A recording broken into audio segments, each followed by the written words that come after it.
स्वागत है आप सभी का पूजा ध्यानी क्लासेस में। अपनी पिछली कक्षा में हमने छंद किसे कहते हैं और छंद के कितने अंग होते हैं उन्हें जाना था। आज हम जानेंगे छंद के प्रकार कौन कौन से होते हैं।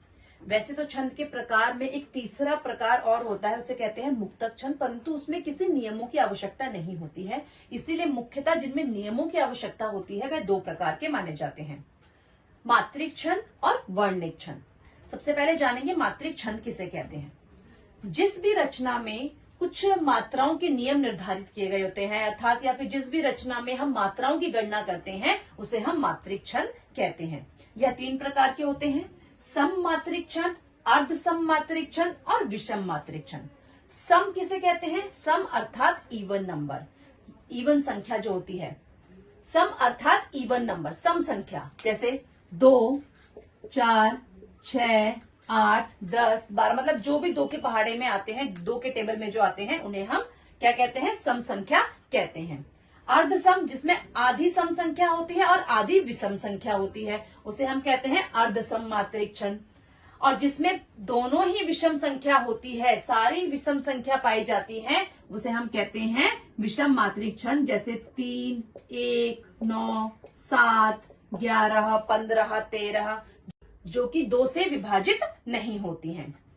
तो इस प्रकार यहाँ पर सबसे पहले हम जानेंगे सम मात्रिक छंद कौन कौन से होते हैं। चौपाई, रोला, गीतिका और हरि गीतिका। तो चौपाई में प्रत्येक चरण में 16-16 मात्राएं पाई जाती है। जैसा कि मैंने आपको बताया था, चरण जो होते हैं वे 4 होते हैं। तो एक बार देख लेते हैं। इस प्रकार हमारे 4 चरण पाए जाते हैं। जहां पर भी मैंने यहां पर अल्प विराम लगाया, इसे हम यति कहते हैं। तो यह पहला चरण, दूसरा चरण, तीसरा चरण और चौथा चरण, ये 4 चरण पाए जाते हैं।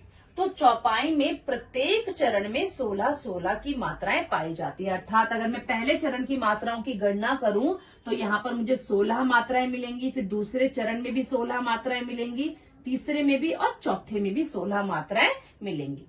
तो इस प्रकार चौपाई के चारों चरणों में 16-16 की मात्राएं पाई जाती हैं। चौपाई में चरण इस प्रकार से भी दिए गए होते हैं और इस प्रकार से भी दिए गए होते हैं, तो किसी भी प्रकार से ये हो सकते हैं।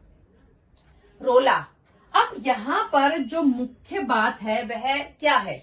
रोला में यहाँ पर तो 24 मात्रा ही तो सम संख्या है, परंतु ये 11 और 13 ये तो हमारी सम संख्या नहीं है। तो यहाँ पर जब मैं बात करती हूँ रोला की, तो यहाँ पर 11 और 13 की मात्राएं पाई जाती है। अर्थात पहले चरण में 11, फिर दूसरे चरण में 13, फिर तीसरे चरण में 11, फिर चौथे चरण में 13। 11 और 13 जो संख्या है यह तो सम संख्या नहीं है, ये तो विषम संख्या है। तो क्यों यहाँ पर रोला को सम संख्या के अंतर्गत रखा गया है? इसके पीछे एक कारण है, जिसे हम आगे जानेंगे। वीडियो में बने रहिए। आगे बढ़ते हैं, मैं आपको बताऊंगी इसका कारण अभी। और आप देख रहे होंगे 11-13 तो रोला में भी है, 11-13 तो सोठा में भी है। तो यहाँ पर दोनों में तो समानता है, तो क्यों रोला को जो है सम मात्रिक छंद के अंतर्गत रखा गया है और सोठा को अर्ध सम मात्रिक छंद के अंतर्गत रखा गया है? क्या है दोनों का अंतर, इसे मैं उदाहरण सहित आपको समझाऊंगी। तो अब पहले आगे बढ़ते हैं। चौपाई आपको समझ में आया, 16-16 मात्राएं होती है। 16 जो है एक सम संख्या है, इसीलिए यहाँ पर इसे सम मात्रिक छंद कहा जाता है। इसी प्रकार गीतिका में 26 मात्राएं कुल होती है, 14 और 12 का इस प्रकार 14 यहाँ पर पहले चरण में, फिर 12 दूसरे चरण में, 14 तीसरे चरण में और फिर 12 चौथे चरण में। तो 14 और 12 को अगर मैं जोड़ देती हूं तो क्या बनता है नंबर, क्या संख्या बनती है? 26। तो 26 भी क्या है? एक सम संख्या है। तो यह तो पूर्णतः सम संख्या आ रही है सारी जगह, तो इसलिए इसको सम संख्या में रखा गया। यहाँ पर भी 16-16-16 थी तो सम मात्रा में था। तो यहाँ पर जो है रोला में आपको मैं बताऊंगी अभी कि रोला को क्यों रखा गया है सम मात्रिक छंद में, क्यों अर्ध सम मात्रिक छंद में नहीं रखा गया है। हरि गीतिका में 28 की मात्राएं होती हैं कुल मिलाकर। तो पहले चरण में यहाँ पर है 16 मात्राएं, दूसरे चरण में है 12 मात्राएं, फिर तीसरे में 16, फिर चौथे में 12 मात्राएं। तो ये हरी गीतिका। अगर मैं इन दोनों को जोड़ देती हूँ तो क्या बनती है, 28 मात्राएं बनती है, और 28 भी हमारा क्या है, एक सम संख्या है। तो यहाँ पर आपको समझ में आया, चौपाई, गीतिका और हरी गीतिका को सम संख्या क्यों कहा गया है, सममात्रिक छंद में क्यों रखा गया है, क्योंकि ये जोड़ने पर भी, इनको अगर मैं जोड़ देती हूँ तो भी सम संख्या आ रही है, और प्रत्येक चरण में भी सम संख्या आ रही है मात्राओं की गणना करने पर। आगे देखते हैं अर्ध सम मात्रिक छंद। अर्ध सम में आधी सम संख्या आएंगी, आधी विषम आएंगी। देखते हैं कैसे। दोहा में पहले चरण में 13 मात्राएं होती हैं और दूसरे चरण में 11 मात्राएं होती है। इसी प्रकार तीसरे चरण में 13 मात्राएं होती है और चौथे चरण में भी 11 मात्राएं होती है। तो अगर मैं इनका जोड़ करती हूं तो यह होता है 24, और 24 क्या है, एक सम संख्या है। आगे आधी विषम संख्या हो गई है, चरणों में विषम संख्या है, परंतु इनका कुल जोड़ निकालते हैं तो ये क्या बन जाता है, सम संख्या बन जाती है। इसी प्रकार यहाँ पर भी देखिए, इसको भी मिलाने पर 24 होगा। दोहा जो होता है ना, यह सोठा जो होता है वो दोहा का बिल्कुल उल्टा होता है। यहाँ पर 13-11 होता है, यहाँ पर 11-13 होता है। तो सोठा को अर्ध सम मात्रिक छंद में क्यों रखा गया है, क्योंकि यहाँ पर आधी विषम संख्या आ रही है और आधी सम संख्या आ रही है। इसी प्रकार बरवे में तो आप ऐसे भी देख सकते हैं, 12 जो है सम संख्या है और ये विषम संख्या है, तो इसलिए अर्ध मात्रिक छंद में अगर मैं इसका कुल जोड़ निकालूं तो भी विषम संख्या ही आती है। उल्लाला में भी आप देख सकते हैं, यहाँ पर विषम संख्या बन रही है, दोनों में 15 और 13 की मात्राएं हैं चरणों में, और अगर मैं इसका कुल जोड़ निकालूं तो यहाँ पर 28 जो है सम संख्या आ रही है। तो इसीलिए यहाँ पर अर्ध सम मात्रिक छंद क्यों कहा गया है, आधी विषम संख्या है, आधी सम संख्या है। विषम मात्रिक छंद देख लेते हैं। विषम मात्रिक छंद जो है कुंडलिया और छप्पे होता है। कुंडलिया एक दोहा और एक रोला से मिलकर बना होता है। अगर मैं एक दोहा लिख दूं, उसके नीचे एक रोला का उदाहरण लिख दूं, तो ये कुंडलिया बन जाएगा। अब विषम मात्रिक छंद को कुंडलिया के उदाहरण द्वारा जान लेते हैं। रत्नाकर सबके लिए होता एक समान, बुद्धिमान मोती चुने सीप चुने नादान। ये दोनों ही पंक्तियां जो है वह दोहा है, जिसमें 13 और 11 की मात्राएं पाई जाती हैं, और बाकी जितने भी नीचे चरण बचे हैं वह हमारे रोला हैं, जिसमें 11 और 13 की मात्राएं पाई जाती है। तो इस प्रकार 11 13 11 13 11 और 11 13 ये सभी जो है विषम संख्या है, एक तो ये। और दूसरा, अगर मैं इन सभी मात्राओं की कुल संख्या निकालती हूँ तो यहाँ पर ये होती है 24, यहाँ पर होती है 24 और बाकियों में होती है 28। तो यहाँ पर भी अगर मैं कुल संख्या भी निकालती हूँ इन मात्राओं की तो भी इनमें समानता नहीं पाई जा रही है, इसीलिए इन्हें हम विषम मात्रिक छंद कहते हैं। अब मैं आपको एक एक करके इनके उदाहरण बताऊंगी प्रत्येक का। मैं यहाँ पर आपको चौपाई का एक उदाहरण बताऊंगी, 16 मात्राएं की गणना करनी सिखाऊंगी, किस प्रकार हम मात्राओं की गणना करते हैं। इसी प्रकार हम सब में ही गणना करते हैं। तो मैं एक एक उदाहरण के सहित आपको समझाऊंगी कि मात्राओं की गणना हमें किस प्रकार करनी है, और साथ ही यह भी बताऊंगी कि रोला और सोठा में मात्राओं की समानता होने पर, क्योंकि दोनों के चरणों में 11-13 मात्राएं हैं और कुल मिलाकर 24 मात्राएं, तो क्यों दोनों को अलग अलग रखा गया है, इसको क्यों सम मात्रिक छंद के अंतर्गत रखा गया है और इसको क्यों अर्ध सम मात्रिक छंद के अंतर्गत रखा गया है, इसे मैं आपको उदाहरण के सहित समझाऊंगी। तो अब हम सबसे पहले चौपाई का उदाहरण देख लेते हैं। नासे रोग हरे सब पीरा, जपत निरंतर हनुमत बीरा। यहाँ पर हम अगर गणना करें मात्राओं की तो ना पे कौन सा स्वर है, दीर्घ स्वर है, तो यहाँ पर कौन सी मात्रा मानी जाएगी, गुरु मात्रा। गुरु मात्रा को हम इस तरीके के चिन्ह के द्वारा प्रदर्शित करते हैं। से पे ए की मात्रा है तो यहाँ पर भी गुरु मात्रा होगी। रोग में ओ गुरु मात्रा है, ग लघु मात्रा है, फिर लघु मात्रा है ह पे, रे पे गुरु मात्रा है, स लघु मात्रा, ब लघु मात्रा। लघु मात्रा और गुरु मात्रा को किस प्रकार लगाते हैं मैंने अपनी पिछली कक्षा में बताया था, अगर आप चाहे तो वहां से जाकर समझ सकते हैं। पीरा, पा पे गुरु मात्रा, रा पे भी गुरु मात्रा। अगर हम इनको गिने तो गुरु मात्रा को हम 2 की गणना करते हैं और लघु को 1 की गणना करते हैं। तो 2 3 4 5 6 7 8 9 10 11 12 13 14 15 16। तो कितनी मात्राएं हो गई है, कुल 16 मात्राएं।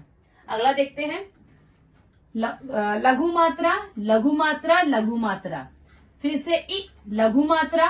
जब मैंने आपको बताया था किसी भी वर्ण के ऊपर अनुस्वार आ जाता है तो वहां पर गुरु मात्रा मानी जाती है। तो गुरु मात्रा, लघु मात्रा, लघु मात्रा, लघु मात्रा, लघु मात्रा, लघु मात्रा, लघु मात्रा, गुरु मात्रा, फिर से गुरु मात्रा। गणना करेंगे 1 2 3 4 5 6 7 8 9 10 11 12 13 14 15 16। तो इस प्रकार चौपाई में प्रत्येक चरण में 16 की मात्राएं पाई जाती है। 16 मात्राएं जो होती है प्रत्येक चरण में पाई जाती हैं। तो आपको जब भी किसी भी प्रकार का कोई छंद दिया हो और सपोज अगर वो चौपाई का छंद हो तो आपको मात्राओं की गणना करनी है। 16 मात्राएं आए तो वह उसका चौपाई छंद माना जाएगा। इसी प्रकार अब एक दोहे का उदाहरण देख लेते हैं। यहाँ पर मैंने कबीर जी का दोहा लिया है। दोहे में 13 और 11 की मात्राएं होती हैं, अर्थात पहले चरण में 13, फिर दूसरे चरण में 11 मात्राएं, फिर तीसरे चरण में 13, फिर चौथे चरण में 11 मात्राएं होनी चाहिए। तो यह कबीर जी का बड़ा ही प्रसिद्ध दोहा मैंने लिया है। आप कोई और रहीम जी का भी ले सकते हैं, उसमें भी इसी प्रकार हम मात्राओं की गणना करेंगे। तो यहाँ पर देखिए, बड़ा हुआ तो क्या हुआ जैसे पेड़ खजूर, पंथी को छाया नहीं फल लागे अति दूर। अब इसमें हम मात्राओं की गणना करेंगे। यहाँ देखिए ब पे जो है लघु स्वर है तो यहाँ पर 1 मात्रा, फिर डा गुरु मात्रा, लघु मात्रा, गुरु मात्रा, गुरु मात्रा। यहाँ पर कोई स्वर नहीं है तो यहाँ पर हम मात्रा को नहीं गिनेंगे। फिर गुरु मात्रा, लघु मात्रा, गुरु मात्रा, गुरु मात्रा, गुरु मात्रा, गुरु मात्रा, लघु मात्रा, लघु मात्रा, गुरु मात्रा, लघु मात्रा। मात्राओं की कुल गिनती करते हैं। पहले चरण में पहले गिनेंगे मात्राएं कितनी है। 1 2 3 4 5 6 7 8 9 10 11 12 13। तो यहाँ पर कुल मिलाकर कितनी मात्राएं हो रही हैं? 13 मात्राएं हो रही हैं। दूसरे चरण में देखते हैं 2 2 4 5 6 7 8 9 10 11। फिर दूसरे चरण में 11 मात्राएं। इसी प्रकार अगला गिनेंगे। यहाँ पर अब हमारा अनुस्वार लग चुका है तो इसे हम गुरु मात्रा में गिनेंगे। तो गुरु मात्रा, फिर से गुरु मात्रा, था पे बड़ी की मात्रा है तो गुरु मात्रा, फिर गुरु मात्रा, गुरु मात्रा, गुरु मात्रा, लघु मात्रा, गुरु मात्रा। कुल संख्या गिन लेते हैं। 2 2 4 5 6 7 8 9 10 11 12 13। 13 मात्रा आ गई है। फिर से गिनेंगे। लघु मात्रा, लघु मात्रा, गुरु मात्रा, गुरु मात्रा, लघु मात्रा, लघु मात्रा, गुरु मात्रा, लघु मात्रा। कुल संख्या 1 2 3 4 5 6 7 8 9 10 11। तो इस प्रकार हम दोहे में भी मात्राओं की गणना करते हैं। पहले चरण में 13, दूसरे चरण में 11, तीसरे चरण में 13, चौथे चरण में 11 मात्राएं पाई जाती हैं। अब हम जानेंगे रोला और सोठा में क्या अंतर होता है, क्योंकि दोनों में ही 11 और 13 की मात्राएं चरणों में पाई जाती है और कुल मिलाकर दोनों में ही 24 मात्राएं पाई जाती है। तो अब हम देखते हैं इनमें क्या अंतर होता है। सबसे पहले तो रोला में 11 13 की मात्राएं होती हैं। कैसे होती है हम देख लेते हैं। यहाँ देखेंगे पहले चरण में 11 मात्राएं कैसे हो गई। लघु, दीर्घ या गुरु मात्रा, लघु मात्रा, गुरु मात्रा, गुरु मात्रा, गुरु मात्रा, लघु मात्रा। 1 2 3 4 5 6 7 8 9 10 11। तो 11 की मात्रा यहाँ पर पाई गई। इसी प्रकार दूसरे चरण में देखेंगे गुरु, लघु, गुरु, लघु, लघु, लघु, लघु, गुरु, गुरु।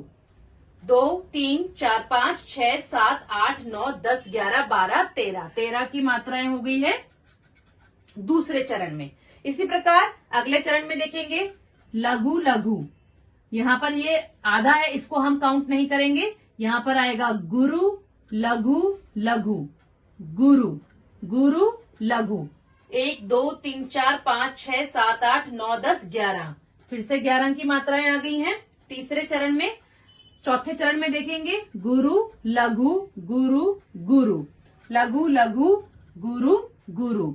2 3 4 5 6 7 8 9 10 11 12 13। तो चौथे चरण में भी 13 की मात्राएं पाई जा रही हैं। तो 11 13 की कुल मात्राएं हो गई है। दोनों को मिलाकर 24 24 जो है वह मात्राएं पाई गई हैं। रोला में अंत में लघु और गुरु मात्राएं पाई जा सकती है। अभी तो यहाँ पर दोनों में गुरु गुरु मात्राएं आ रही है, परंतु कई ऐसे छंद भी देखे जाएंगे जिनमें लघु लघु मात्राएं अंत में पाई जाती हैं। तो अंत में कोई भी मात्रा यहाँ पर हो सकती है चरण की, लघु भी हो सकती है और गुरु भी हो सकती है। जो खास बात होती है, जो दोनों का अंतर होता है, वह होता है तुक का अंतर। अर्थात यहाँ पर रोला में दूसरे और चौथे चरण में तुक वाले शब्द मिलते हैं। अर्थात जिसके आखिरी में जो वर्ण होते हैं वह एक जैसे पाए जाते हैं। वह कौन से चरण में होते हैं? दूसरे और चौथे चरण में पाए जाते हैं। ये सबसे ज्यादा जो है मुख्य अंतर है यही होता है दोनों में। सोठा देखते हैं, सोठा में भी 11 और 13 की कुल मात्राएं पाई जाती हैं। एक बार देख लेते हैं। लघु लघु गुरु, गुरु लघु, लघु गुरु लघु। 1 2 3 4 5 6 7 8 9 10 11। तो 11 मात्राएं पहले चरण में। अब अगला चरण देख लेते हैं। लघु, यहां पर 2 मात्राएं हैं तो यहां पर गुरु करेंगे इसे, लघु, गुरु लघु लघु। यहां देखेंगे गुरु लघु गुरु। 1 2 3 4 5 6 7 8 9 10 11 12 13। तो 13 मात्रा यहां पर आ गई हैं। इसी प्रकार अगला चरण देखेंगे। गुरु, हो पे ओ की मात्रा है गुरु, फिर गुरु लघु लघु, गुरु गुरु लघु। 2 4 5 6 7 8 9 10 11। 11 की मात्रा है फिर से तीसरे चरण में। चौथा चरण देखेंगे। गुरु लघु गुरु, लघु लघु लघु लघु, लघु लघु लघु लघु। 2 3 4 5 6 7 8 9 10 11 12 13। तो इस प्रकार 11 और 13 की मात्राएं पाई गई। 24 मात्राएं कुल मिला के हो गई। अंत में लघु गुरु सेम, जैसे हमारा रोला में होता है अंत में लघु गुरु कुछ भी हो सकता है, इसमें भी अंत में लघु गुरु कुछ भी हो सकता है। अर्थात यहाँ पर तो हमें कौन सी मात्राएं दिख रही है अभी? यहाँ पर एक गुरु है और यहाँ पे एक लघु है। यहाँ पर दोनों गुरु थी तो गुरु और लघु मात्राएं में भिन्नता यहाँ पे पाई जा सकती है। जरूरी नहीं है कि गुरु गुरु ही हो, लघु लघु ही हो, एक गुरु एक लघु हो सकती है। परंतु जो मुख्य अंतर होता है तुकबंदी का, जैसे कि मैंने आपको बताया रोला में दूसरे और चौथे चरण में तुकबंदी पाई गई है। यहाँ पर पहले और तीसरे चरण में तुकबंदी पाई जाती है। और यहाँ पर देखिए आप दूसरे और चौथे चरण में तुकबंदी नहीं पाई गई है। तो मुख्य अंतर तुकबंदी का होता है। रोला में दूसरे और चौथे चरण में तुकबंदी पाई जाती है और सोठा में पहले और तीसरे चरण में तुकबंदी पाई जाती है। मैंने आपको ये बताया था, मैं आपको कारण बताऊंगी कि रोला को ही क्यों सममात्रिक छंद में रखा गया है, जबकि दोनों में लगभग समानताएं हैं। इसमें भी वही बातें की गई हैं, इसमें भी वही बातें की, केवल तुक का जो अंतर है उसी के आधार पर रोला को सममात्रिक छंद में रखा गया है। वो क्यों? जैसा कि आप देख रहे हैं 2 और 4 दूसरा और चौथा चरण में हमारी तुकबंदी है। तो 2 और 4 कौन सी संख्या है? सम संख्या है। यहाँ पर यह विषम संख्या है। इसी कारण से यहाँ पर सम संख्या में तुकबंदी होने के कारण इसे समचरण कहते हैं। ये विषम चरण होते हैं पहला और तीसरा, और दूसरा और चौथा समचरण होते हैं हमारे। तो इसीलिए यहाँ पर इसे सम चरणों में तुकबंदी पाए जाने के कारण रोला को हम सममात्रिक छंद के अंतर्गत रखते हैं। अब हम जानेंगे कुंडलिया के बारे में कि कुंडलिया किसे कहते हैं। कुंडलिया जो होती है वह एक दोहा और रोला से मिलकर बनी हुई होती है। जैसा कि मैंने आपको बताया था, दोहा और अगर रोला को मैं मिला दूं तो हमारा कुंडलिया बन जाता है।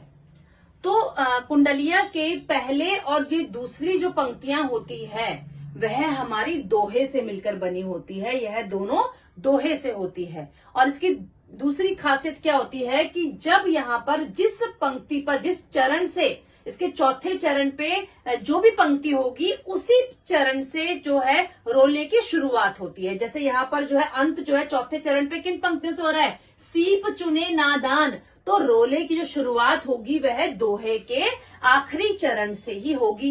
यह इसकी दूसरी खासियत है। और कुंडलिया की तीसरी खासियत क्या है? जिस भी शब्द से कुंडलिया शुरू होगा ना उसी पर यह समाप्त भी होगा। अर्थात रत्नाकर से ही शुरू हुआ है और रत्नाकर पर ही ये खत्म माना जाएगा। तो कुंडलिया में दोहा और रोला से मिलकर बना होता है। पहले, दूसरे, तीसरे, चौथे 4 चरणों में तो हमारी पहली और दूसरी जो पंक्ति होती है वह दोहे की होती है। बाकी 4 जो हमारे पंक्तियां होती हैं यह किसकी होती हैं? यह रोले की होती है। अब मात्राओं की गणना एक बार देख लेते हैं। दोहा जो होता है वह 13 और 11 मात्राओं का होता है। रोला जो होता है वह 11 और 13 मात्राओं का होता है। तो उसकी गणना किस प्रकार देखेंगे हम। त जो है वह स्वर रहित है। जब भी स्वर रहित आता है तो इससे पहले वाला जो वर्ण होता है वह गुरु माना जाता है। तो र जो है वह हमारा गुरु मात्रा में गिना जाएगा। ना गुरु, लघु लघु। इसी प्रकार लघु लघु गुरु, लघु गुरु। 2 3 4 5 6 7 8 9 10 11 12 13। तो 13 जो है पहले चरण में दोहे की होती है। इसी प्रकार देखेंगे गुरु गुरु गुरु लघु लघु गुरु लघु। 2 4 5 6 7 8 9 10 11। तो 11 जो होती है वह दोहे के दूसरे चरण में होती है। तो इस प्रकार जो होती है यहाँ पर 24 मात्राएं हो गई हैं कुल। कुंडलिया में जितने भी हमारे चरण होते हैं उसमें सभी में 24 मात्राएं पाई जाती है। प्रत्येक चरण में 24 मात्राएं पाई जाती है। एक बारी हम रोला का उदाहरण देख लेते हैं। यहाँ से 11 और 13 की मात्राएं आ रही हैं कि नहीं आ रही हैं। यहाँ पर देखिए सीप में गुरु, प लघु लघु गुरु,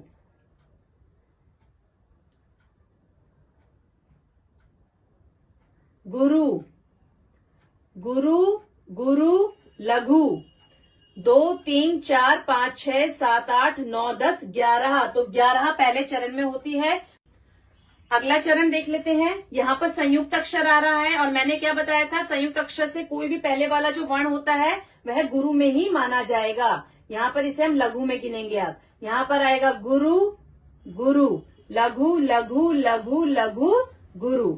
2 3 4 5 6 7 8 9 10 11 12 13। आ गई है 13। रोला की भी दूसरी पंक्ति जो होती है, दूसरी चरण होता है वह 13 मात्राओं का होता है। तो इस प्रकार कुंडलिया में पहली दोनों जो चरण होंगे वह हमारे किसके होंगे, दोहे के होंगे। और जो आखिरी चरण होगा उसी से शुरुआत होगी रोले की, और पहला और आखिरी जो शब्द होगा वह समान होगा। तो यह कुंडलिया की पहचान होती है।